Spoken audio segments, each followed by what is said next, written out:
nuk ishte vetëm udhëhec I yni, por edhe figurë e njohur dhe jashtëzakonisht e respektuar e politikës ndërkombëtare dhe e tillë mbetet edhe sot. Rrugovën liria e mendimit ishte themeli mbi të cilin ndërtohej edhe liria fizike.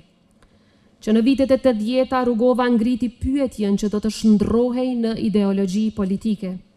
Si mund ta përjetoj lirin intelektuali shqiptar, kur I imponohet mohimi I vetvetes, I historisë dhe I realitetit shoqëror?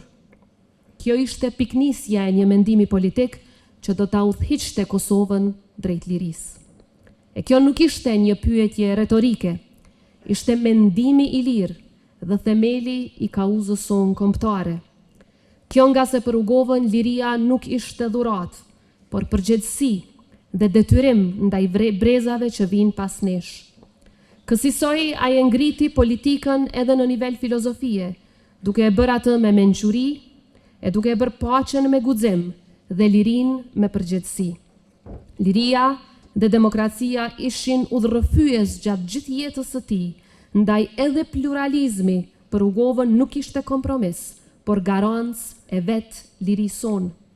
Në një kohë kur politika zhveshej nga dimensioni human, Rrugova ja dha asaj pikrisht këtë. Ja dha politikës dimensionin moral dhe dimensionin human të saj. E shndroi politikën në shërbim, duke e afruar me vlerat më universale njerëzore, atë të dinjitetit, të respektit dhe të humanizmit. E nderuar familje Rrugova, të nderuar të pranishëm. Presidenti Rrugova nuk ishte vetëm udhëhec I yni, por edhe figurë e njohur dhe jashtëzakonisht e respektuar e politikës ndërkombëtare dhe e tillë mbetet edhe sot. Zë I fuqishëm në tryezat më të rëndësishme vendimarrëse të botës demokratike. Strategu I paqes e I lirisë përdori fuqinë e mendjes dhe këmbguljen për ta ndërtuar shtetin. Ai nuk kishte nevojë për retorikë të zhurmshme. Pak fjalë mjaftonin për të përcjellur mesazhe të mëdha.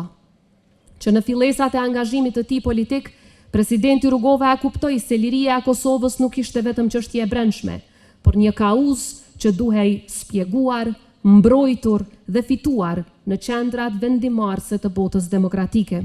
Prandaj orientimi I tij pro-perëndimor nuk ishte taktik e momentit, por bindje e thellë politike dhe morale.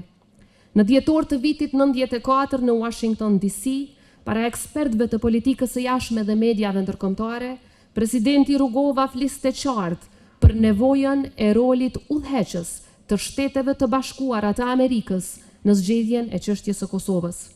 Ai e shihte Kosovën si një shtet të vogël, por me zë të rëndësishëm, shtet të hapur, demokratik dhe faktor stabiliteti me një vizion që e vendoste qartë vendin ton në familjen perëndimore të kombeve të lira.